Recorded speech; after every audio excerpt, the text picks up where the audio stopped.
The following is a local resident producers program. The program content is the sole responsibility of the producer and does not necessarily reflect the views or policies of CATV2, Oshkosh Community Access Television, the City of Oshkosh, the Oshkosh Cable Television Advisory Commission, or Time Warner Cable.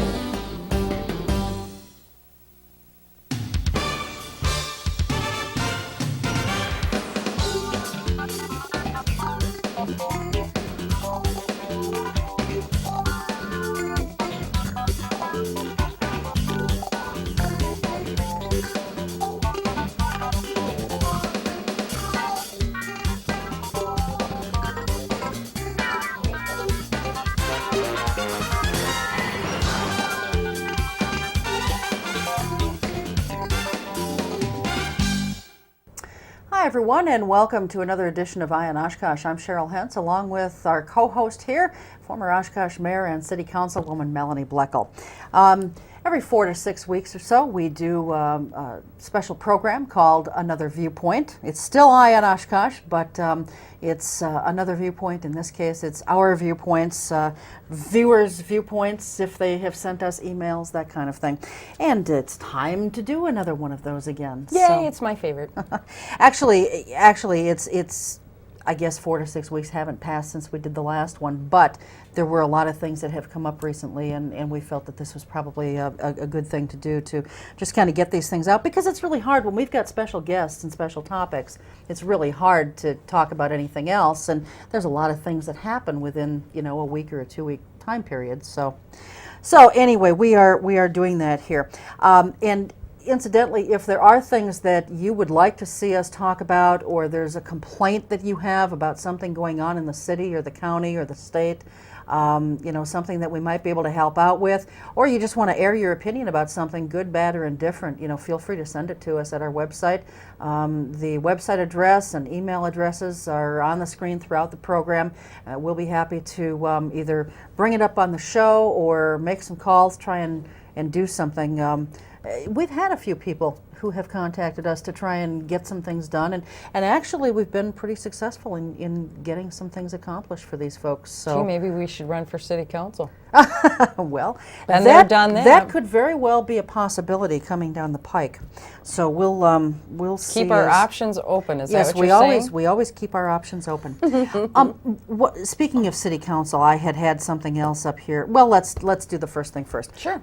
Joe Paulus, we want to do an update on that. We're taping this on the 22nd of April, and since we did the last one of these, I think anyway, since we did the last one. Some formal charges have in fact come down, 2 charges, federal charges from the FBI and the federal government. 4 days from when we're taping this, he will be making his first court appearance. It might be one of only 2 court appearances, because it's our understanding from what I've gleaned as a reporter and what has been in other media sources, that his attorney is trying to work out a plea bargain, and they're hoping to have that plea agreement worked out by the time Mr. Paulus, our former DA, goes to court on Monday the 26th. So if he's going to be a busy man. Well, he'll have some time probably to reflect on some things, because I do think he's going to face some prison time. But 2 federal charges, one for bribery, the second for filing a false tax return, and looking at a total of 8 years in prison, 5 years probation, and $500,000 in fines if he receives the maximum sentence. That probably won't happen, but what I suspect will happen is come Monday, and of course by the time this airs, this will be history. But I suspect what is probably going to happen here is he will enter a plea. It'll obviously be a guilty plea or maybe no contest, which in no contest pleas you're always adjudicated guilty anyway. And they'll probably just accept the plea and set it for a sentencing date. Either way, it's, I think, kind of an admission of guilt. Well, you know what I don't understand? Just by what you said just now, when you were giving the dissertation of all the different charges and all the potential of jail time, probation, fines, your next comment was that probably won't happen. Now, I have a problem with that. I mean, A problem with plea agreements? I have a problem with plea agreements. Yeah, I really do. I mean, this is one of the highest law enforcement officers of the land. It took 2 years and taxpayers' dollars to come to the conclusion that there were 22 different counts that they've wrapped up into 2 counts. Basically. Yeah. And we're just not really sure how much, what kind of penalty will be associated with that. And I have a real problem with that. This is an individual that held office for 14 years. We believed him. We believe that he's protecting our interests. And I guess maybe I'm a little bit more irritated than the average person because I supported Joe Paulus. I voted for him. I supported him. I considered him someone that I held in very high regard, in a very high level of trust. And to come to this stage, to this crossroads, only to find out that I've been schnookered, I don't take kindly to that. I don't take kindly to plea agreements when this is an individual who was prosecuting other people on lesser charges and making sure that he was known as the toughest prosecutor anywhere and gave some of the toughest sentences, except when it came to drunken driving, evidently. But I have a problem with that. And what also bothers me is the thought, and I think a lot of people out there are feeling like I do, because certainly the ones that have been kind enough to talk to me when we run into each other in the stores or what have you, is how many people are in jail that really don't belong in jail? Or who are in jail, maybe they did do something wrong, but their sentence has been, it's so egregious, and now we're listening to plea agreements that could potentially lessen the severity of what's taken place. And I guess I just wanted to throw that in there because I just get really chapped about that kind of stuff. Because Cheryl, if that were you or I, our butts would be in the pokey till, Well, hell maybe. wouldn't I have guess it. it depends a lot on what we would have, what we know. That's the thing. I mean, because I cover a lot of court cases for my real job, and I see plea agreements all the time. It's a tool that these prosecutors use to, number one, save time and money for the taxpayers because they don't have to actually take something to court, or take it to trial rather. So they're saving expenses there. They're ensuring a conviction.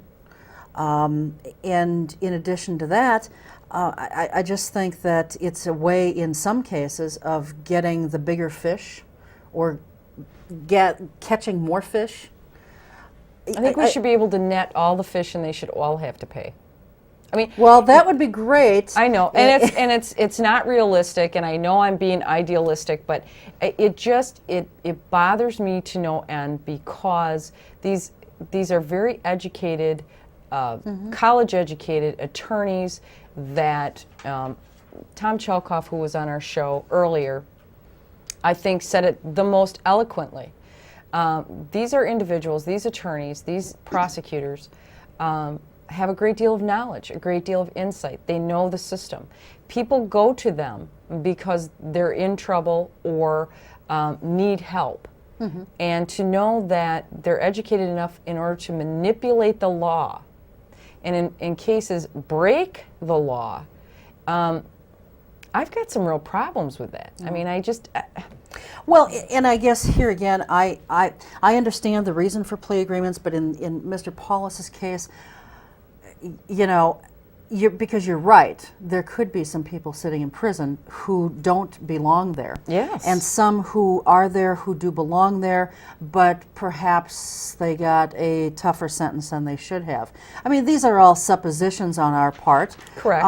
But if they are in fact accurate, then that would be a horrible thing that these folks have had to go through this kind of sentencing, but another kind of sentencing is reserved for someone who had all of our trust, all of our faith, Right. and was supposed to be watching out for every Right. citizen in this And in county. there lies the and rub. not just the good citizens. He has a responsibility to see that everyone is treated fairly, and that includes defendants. Yeah, So- and I think you put it very well. There shouldn't be two kinds of justice because you carried a title. quite frankly. You know, it's funny because when you're an elected official in any other capacity, you know, you keep hearing, well, you're held to a higher standard. You're held to a higher standard. Your decorum, your professionalism, you're held to a higher standard. You know, someone can libel you and slander you, and you try to go and defend yourself with an attorney, and they say, well, you know what, you're an elected official, and that's just kind of the breaks. You got to suck it up. I got a problem with that. We'll see what happens with Mr. Paulus, but I suspect if it goes the way his attorney is hoping that it goes, this will probably be a 2-time deal in court. One to make his plea and one for sentencing. And I think we'll be seeing him in a federal prison somewhere. I feel badly for Mr. Paulus's family. I truly do. His parents and his children. Yes, and that would be the extent of it. I feel very badly for them. You'd mentioned elected officials. Yes. Yes, I did. We just, 2 days before we're taping this show, had an election on our city council by our city council members for mayor and deputy mayor. Well, it's not really an election, Cheryl. It's called a selection. There's a very big difference. Yeah. The fix was in on this, I think, before they walked through the doors of the council chamber. You know, we've got a new mayor. It's Mark Harris. Woohoo! And aren't we lucky? Who should have been the deputy mayor, Paul Esslinger, by virtue of the fact that number one, he has seniority. Number two, and okay, let's not go by a pecking order then. Let's not go by seniority. But the people in this community re-elected him to the city council. He had the highest vote total. He's been the one who is most watchful and mindful of what is happening to our tax dollars, what is happening in this community, and yet those people on the city council passed him over in such a rude and yet deliberate manner and selected Frank Tower as the deputy mayor, a man who for his first 2 years and only 2 years on this city council has hardly uttered anything.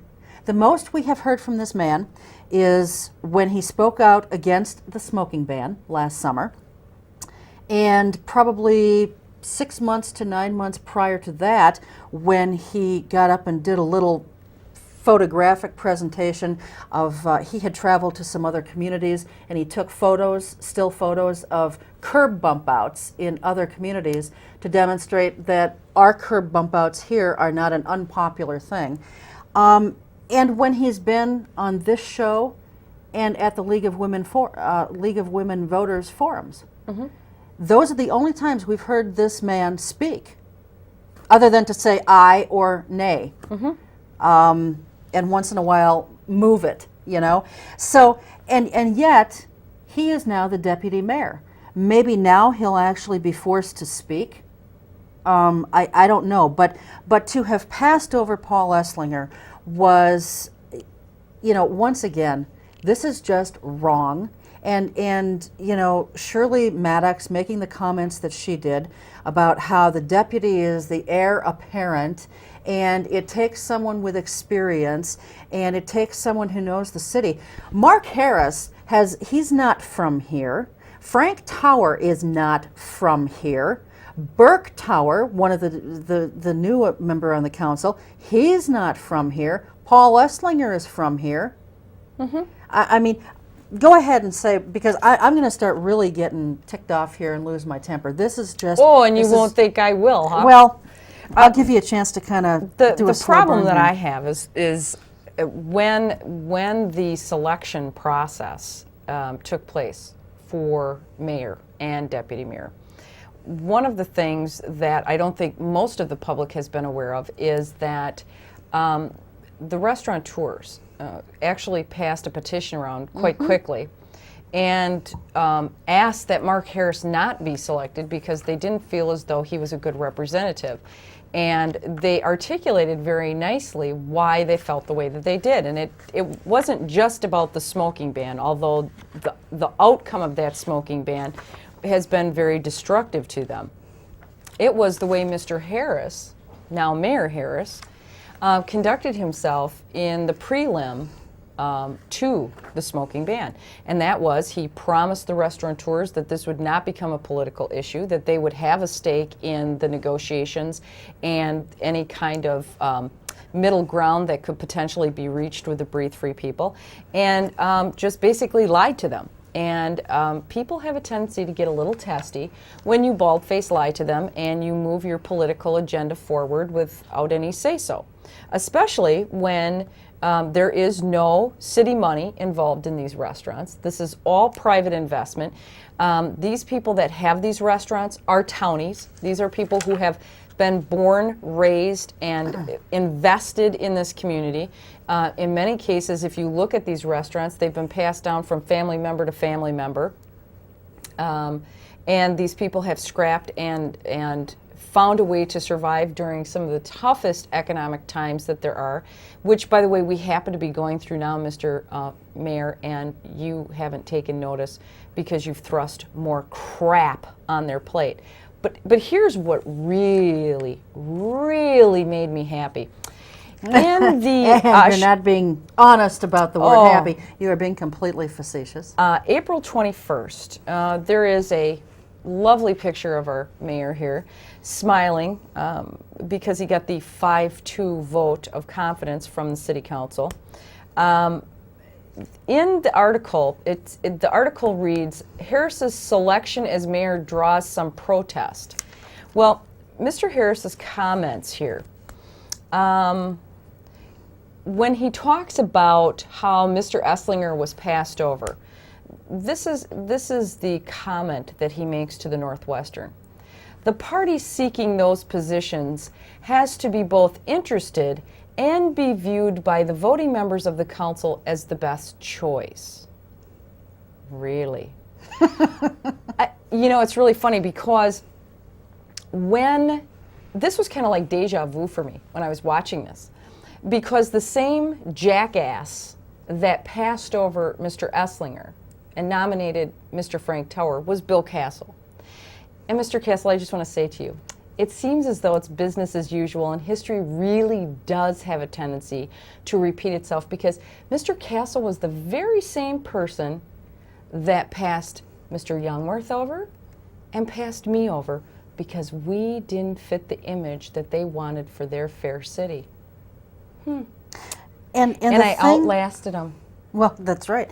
And the thing that I don't think any of these people, they just don't seem to get this, Mel, is that Mr. Esslinger is, and Brian Peschel now too, yes, these two are the ones who are doing the work of the people. They're asking the questions that people are asking them to ask. They are standing on issues that the taxpayers have said, listen, you're breaking our backs. We need these answers. You've got to back off of some of this stuff. We need your help. And now, let's remember that these are the same individuals, Mr. Castle, Mr. Harris, Mr. Tower, all of these folks, Mrs. Maddox. Now, they had no problem. Mr. Harris had no problem supporting a smoking ban that went after restaurants. He had no problem with that because it was a public health issue. And he weighed into that business atmosphere knowing full well that this could be destructive. He weighed in and he lied to the restaurateurs. Yes, he did. Okay? This is the same guy who's now going to lead our city. This is the same guy who wouldn't get involved when Meritor went on strike and said it wasn't the place of the city council to get involved between management and its employees. In private business. In private business. That's right. He wouldn't go and talk and find out how we could save jobs in this community, but he's got no problem getting involved in ways that we can lose business and lose jobs in this community. And that's a good leader. You're a good leader. That's what we can look forward to. Let me also ask you something else, Mr. Harris. In your comments in the same article, you have the arrogance and audacity to make a comment that just chapped me to no end. And I want the rest of the public who doesn't get the Northwestern to actually hear this. I think people realize that the smoking ban is not the only or most significant issue the city may or will deal with. Really, to whom are you speaking? Your referendum won by 134 votes, not the 75 to 80% that you predicted. And I am here to tell you, in talking to the restaurateurs, and by the way, I went to the Tavern League and Restaurateur meeting, which you weren't at. You couldn't attend. You were evidently busy or indisposed. You didn't see them. You didn't hear them. You didn't hear the pleas for help. You didn't hear how our city administration had to spend time explaining this ridiculous, convoluted referendum and ordinance that has been passed that no one seems to understand, or the costs associated with it. And I would defy you to get in this room with these people and tell them that this isn't a significant issue, or one of the most significant issues that this city will face. It may not be the most significant in the big scope of things. However, it certainly is significant to every one of these business owners whose business is being affected by this. And we're going to talk about some of those numbers in just a little bit. But it's also significant, Mel, because this has been the most, now, we're both natives of here. Yes. This is the most divisive issue that I have seen in my entire life. Not even the change of government proposal that had come down the pike a few different times in recent memory was this divisive. And that was a pretty passionate issue for a great many people. And you know what? It may be, with this kind of junk going on and these kinds of tactics from these elected officials or selected officials, whatever word you want to put on it, with these kinds of things going on, it may very well be time to start looking at another change of government. Get rid of these people. You know, whether you want to vote them out at the ballot box when they run again, whether you want to try and recall them, whatever you want to do, but it's time to get these people out of here. They're not listening to us. You know, Frank Tower, you talk about listening. Frank Tower sat right here in this chair as he was running for re-election for a second term. And one of the questions I asked him, and I'm paraphrasing here because I don't recall it verbatim, but I said to him, Mel, something about, you know, what should people do if they are displeased with something that's going on? He looked with these sincere eyes. Oh, call us, let us know. What the hell good does it do? People can call, people can write, people can go up to city council chambers and stand at the podium and speak, and you people just continue to turn a deaf ear and sport a blind eye.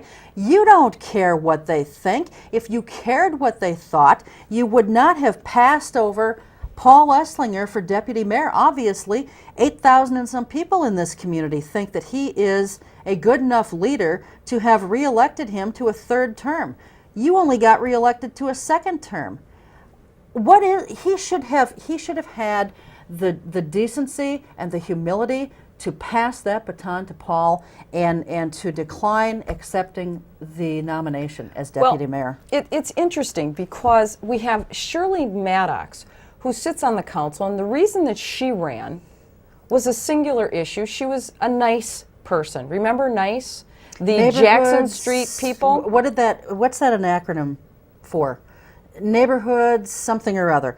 But that all started over the Jackson Street one street yes. being constructed in the city of Oshkosh, one street, and it was the impetus to get Shirley Maddox to run.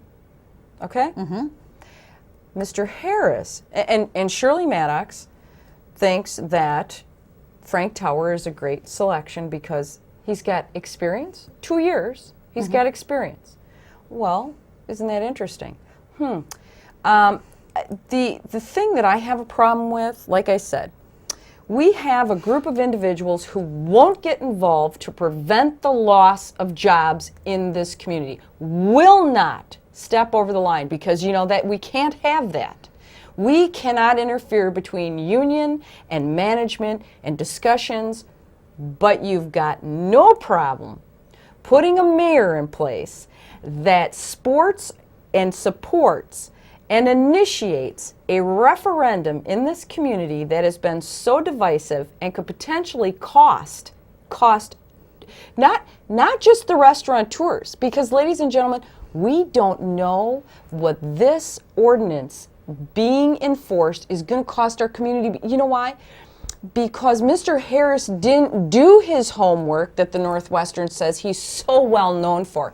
He didn't find out how much is it going to cost to have police officers going into restaurants to enforce this after hours. He didn't find out how much it's going to cost to send all these pamphlets and brochures and signage and go in to check to see if the seals on the proper doors are done right. He didn't check. You know why? Because it was more important. I'm going to tell you why Mark Harris sponsored this smoking ban. He wants his name out in the public, and he got it out in the public. Yep. He sponsored the smoking ban at the time when he knew he was the next selection for mayor due to seniority, the way things have fallen. And he's using now the mayorship because he's going to use this as a launching board for his run for county executive. And the newspaper is going to support the likes of this guy and 5 members of that council who toe in line like a bunch of blind, dumb sheep and think everything, oh, yeah, let's close more meetings to the public, shouldn't we? Because the Oshkosh Convention and Visitors Bureau shouldn't have public meetings about things that are uncomfortable for them, even though they're taking public money. We shouldn't have open meetings, and Mr. Harris supported that too. So he not only can't support you keeping your jobs here, but he will support closing meetings to you. Well, we're going to be beating up on Mr. Harris a good deal in this show because there are a lot of different things that are somewhat tied together and yet separate on their own. But you know, once again, getting back to Shirley Maddox's comment about that the heir apparent needs to be a good leader. How do we know if Frank Tower is a good leader? He doesn't speak. This man doesn't utter any declarative sentences during a typical city council meeting. Who is she to decide who's a good leader and who is not? Well, precisely. But so we don't know if he's a good leader. We don't know. Not only that, but he has never, I don't think that he has initiated one single ordinance change, new ordinance. I don't think he's initiated anything in his 2 years on the council. And that's okay, but then don't say you're a good leader because we don't know if he is or not. And yet, Mr. Esslinger has initiated ordinances, whether they be new or changes to them. I mean, this is a man who is hands-on, who is involved, is responsive to the citizens in this community. You know, you and I, we're kind of jumping all over the place here, but you know, you and I have sent a letter to the city council, and we'll get into that in a moment or two as well. But Mr. Tower didn't even bother responding to acknowledge the fact that he got it or say we'll look into it, and that had to do with the CAN board, and so we'll talk about that more when we come to that. But you know, he doesn't respond. He can't even answer a stupid email. So, but really, this is not a leader. This is not a leader. If you look at, if you look at the people that supported Mark Harris and supported Frank Tower, with the exception of Burke Tower, because that was his first official move, which, nice job. Well, he's already shown his colors. Well, you know exactly where he's going to vote. And Mel, you and I had that pegged right when he first, as soon as he was done being on this show, and we heard him at the forum, we knew exactly how he was going to vote. We didn't even need to go that far. It will continue to be a 5-2 vote. Well, we didn't even have to go that far because as soon as we heard that Steve Hentz held his hand to go down to City Hall, literally walked him through the door. Walked him through the door to fill out the paperwork. You knew where this was going. Sure. But I want to go back because to draw the picture for the public here, and I know you're paying attention, but you need to get mad about this stuff because you're being bamboozled. These people are taking you for a long ride on a short pier, and the only one getting wet is you. And this mayor that we now have, that this 5-2 council Mr. supported, Harris. Mr. Harris, has, when Mr. Esslinger brought up about talking about the inspection department report that was done at your dime, your money was spent to do this very expensive, inclusive report to When find it could out have been done free. to find out what the heck was wrong with our inspectors and what's wrong with our department. Mr. Esslinger was the only one who brought it to the floor and said, hey, let's talk about this publicly. What have we found out after we spent taxpayers' money? Mr. Harris, Mr. Castle, Mrs. Maddox, Mr. Tower, not one of them would allow that conversation to occur. And former Mayor Stephen Hentz. Let's not forget him. Yeah. Because as we tape this, he is only the former mayor for a couple of days, and he is culpable in a lot of this activity. So we have stifling of reports. We're not getting full disclosure from our new mayor or our new deputy mayor. They are supporting closing meetings when taxpayers' dollars are included. They are supporting creating more government in your private businesses, and they will not get involved when your jobs are at stake in your community. Even though you've lived here and paid taxes your entire life, you'll get a when it comes to them.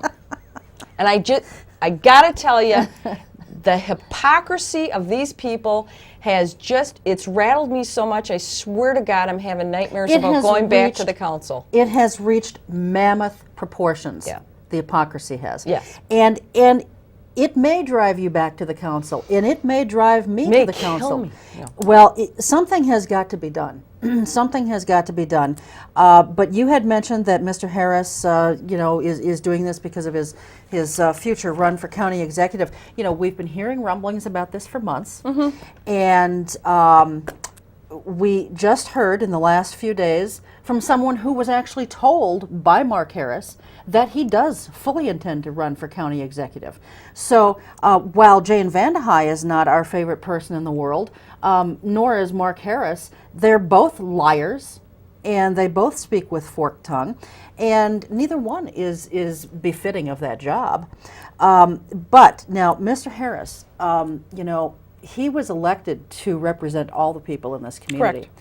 And he has chosen time and time and time again to apparently represent just select individuals. See, there's that word select again. If you're protected by the Chamber of Commerce, you can count on Mark Harris and the 5 others to pretty much swing right along with you. I mean, this is a guy that when he ran for city council, he had his picture taken as a chamber member in the council chambers.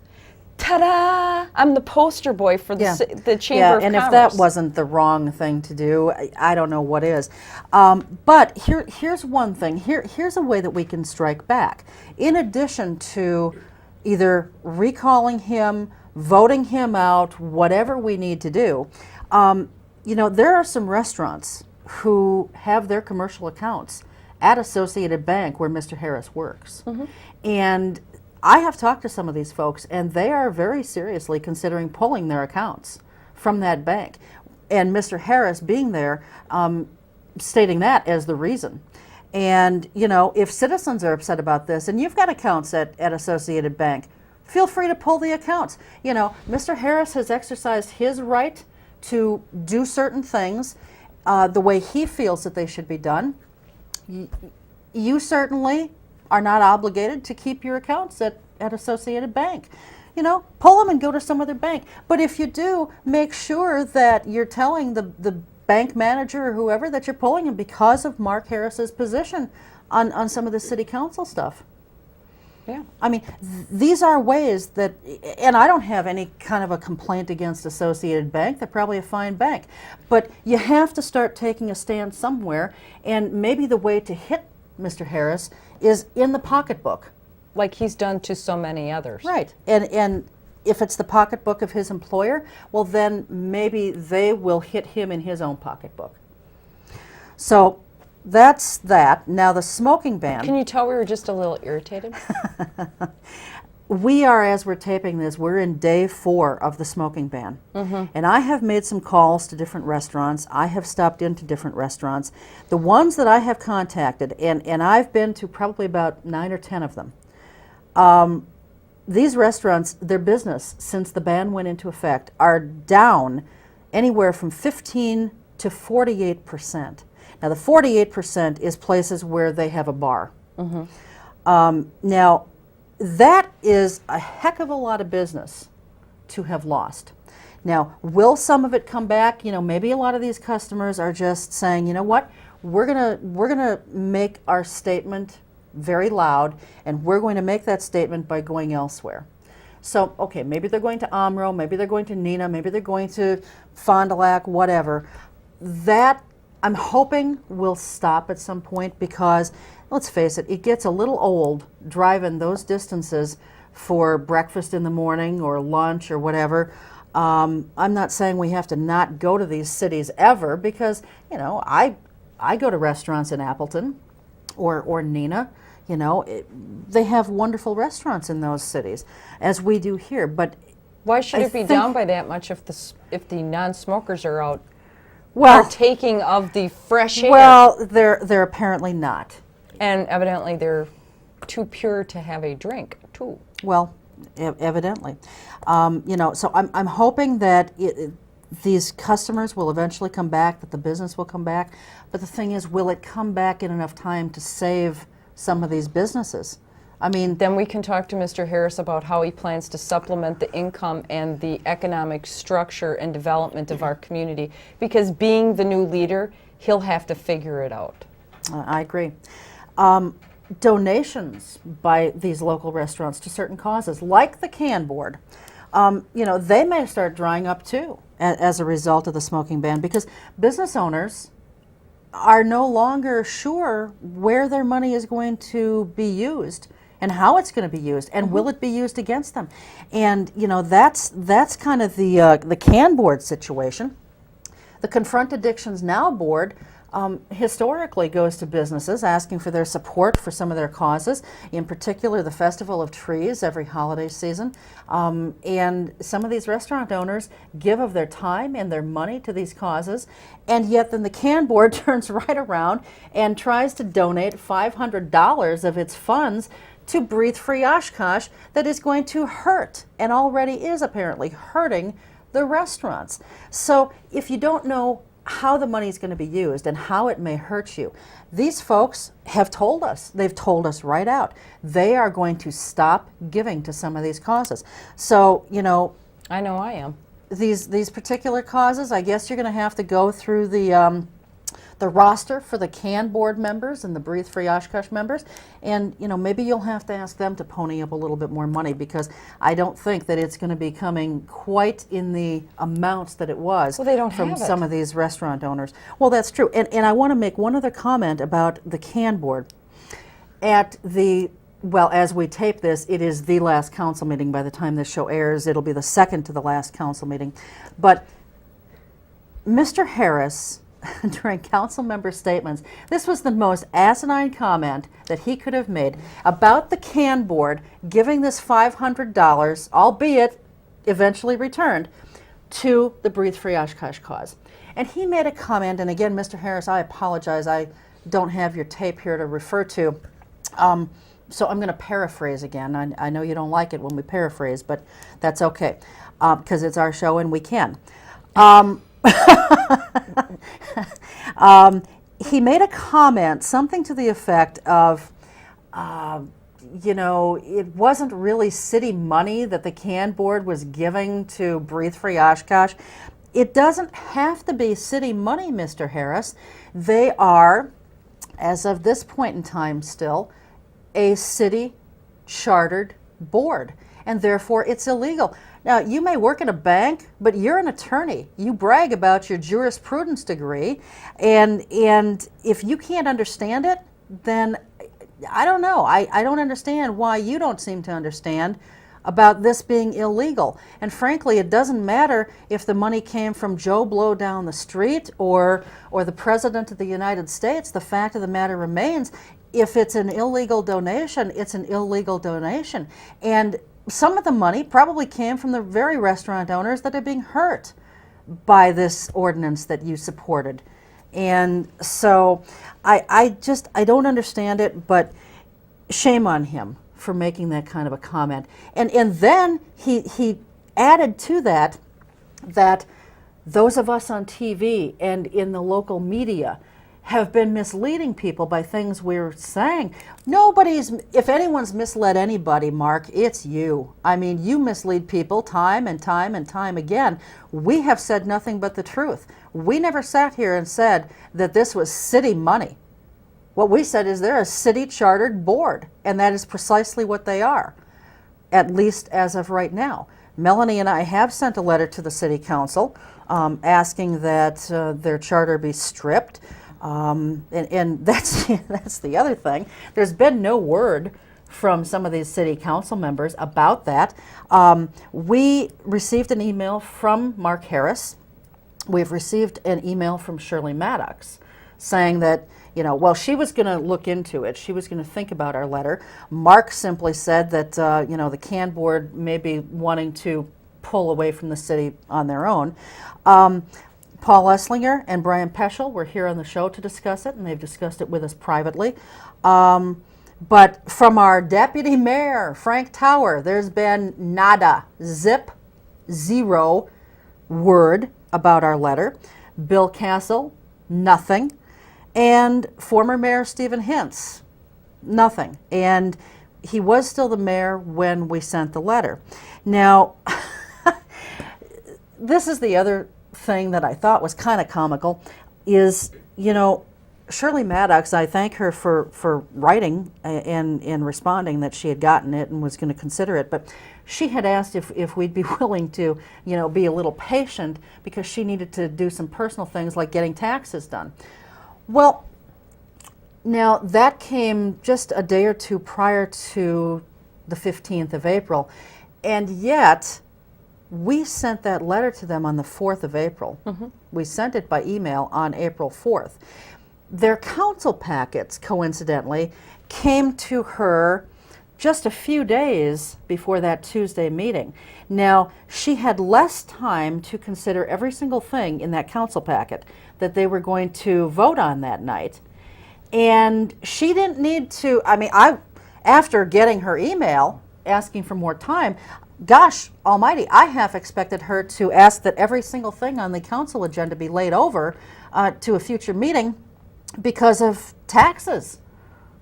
Seriously, that's what I thought would happen.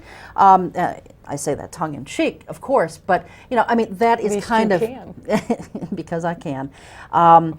But really, that is kind of a silly request. Because of taxes. She didn't defer any decisions that they had to make at the council level that night, and she had far less time to consider those, or at least some of them. So, I don't know. Jump in.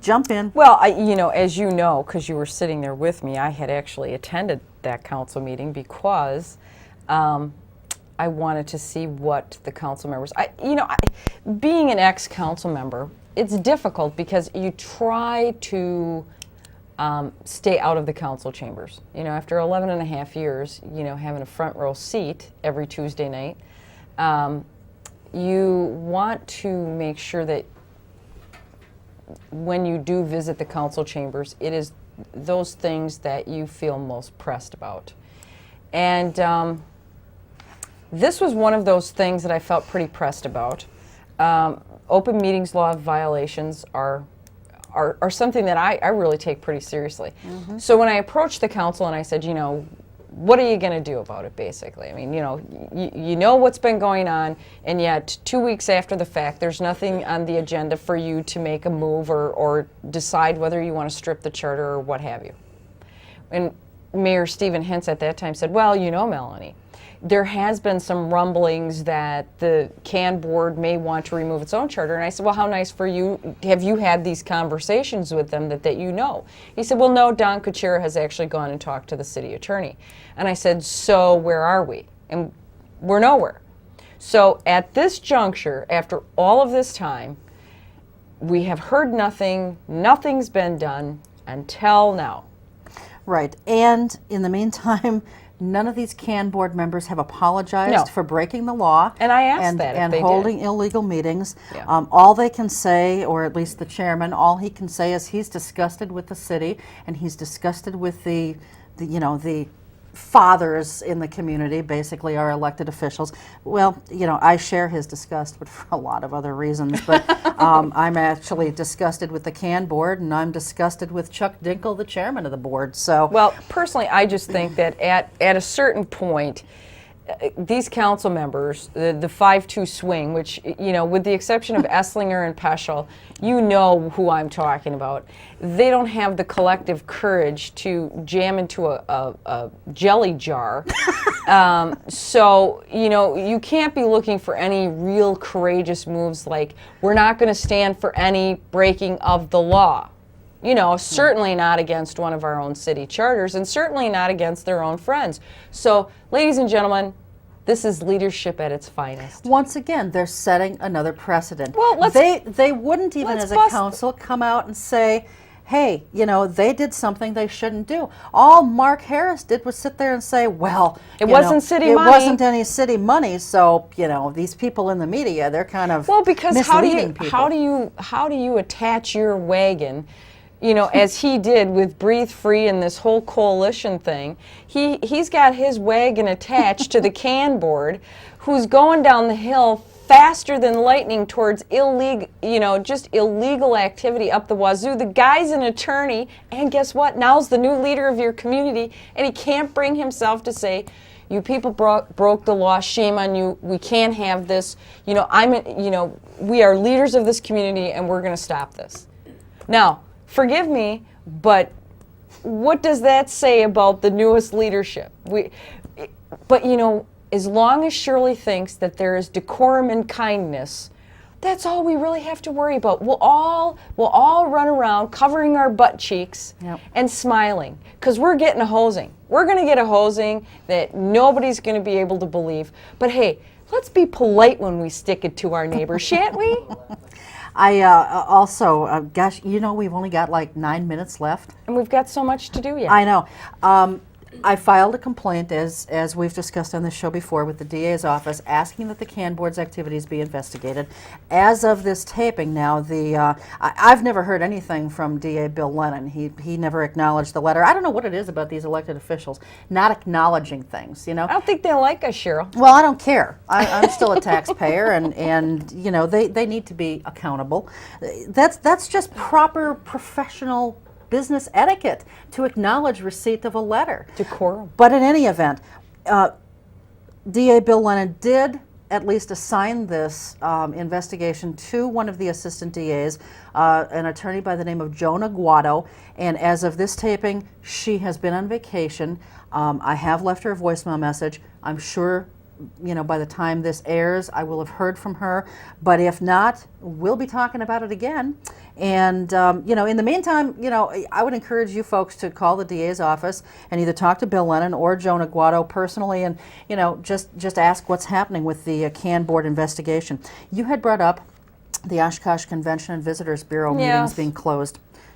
You want to talk about that? Well, just briefly, again, our illustrious leadership in the city of Oshkosh chose at the same council meeting that I went up to talk about the open meetings law violation by the CAN board, one of our city charters, and they couldn't bring themselves to talk about that.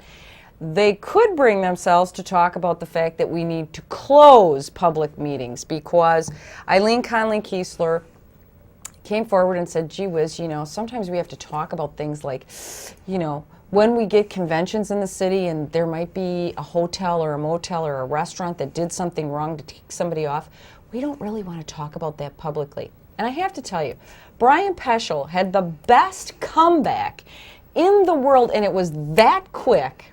And this is a guy who's been on for a year and gets it, okay? Yep. And she says, because, that's bad PR for the city. Now, once again, this is our community. It belongs to all of us. It doesn't belong to, who's ever in charge, who's ever the king or queen for the day. Get off your high horse. Brian Peschel says, you know what? I don't look at that as bad PR. When there's a problem with a restaurant or a hotel or a motel and we've lost business because of it, I look at it as an opportunity to make things better. Let's have those conversations. Let's find out what's wrong. Let's make it better so that we can make the community better. Yeah. Yeah. Yay, Brian. Yeah, exactly. Yay. And also, just to kind of go back for a moment, also kudos to Brian for nominating Paul for mayor and nominating Paul for deputy mayor. Right. Because you know, he was sick of being lied to and finagled. He gets it. Yeah. You know, the hoodwinking has got to stop. Well, I think It's gotta Brian stop. got an education in this first term that he wasn't quite prepared for, and he was gracious enough to say so.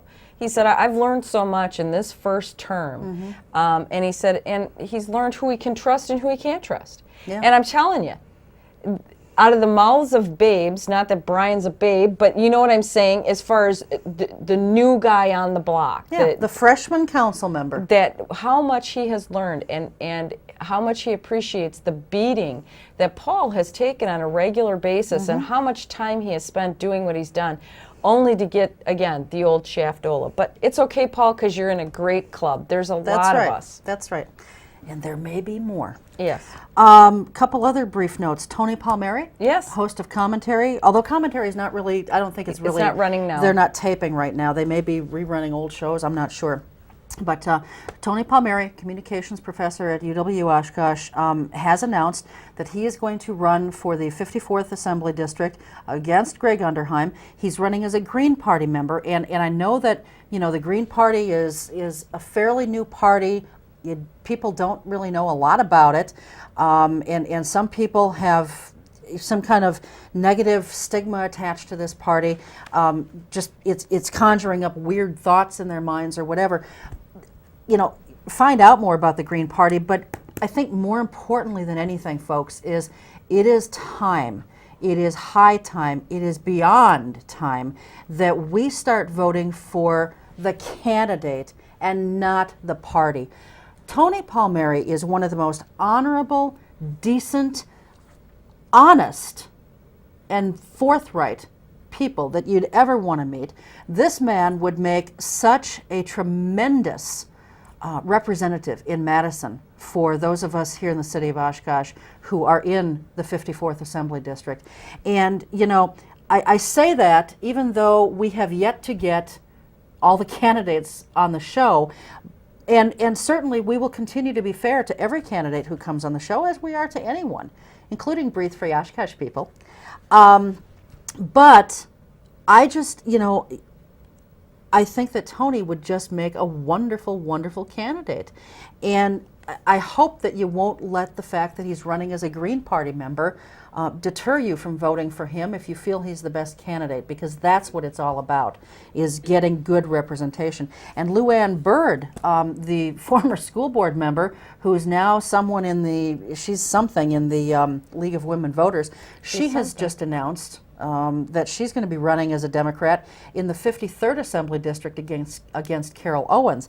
Now, you know, oh, and then of course we've got Steve Hentz's son, Gordon. Well, that's what I was going to say. It's very interesting because the newspaper on the 22nd said Hentz vies for seat, and underneath that large caption it says ex-mayor's son to run as Democrat. Yeah.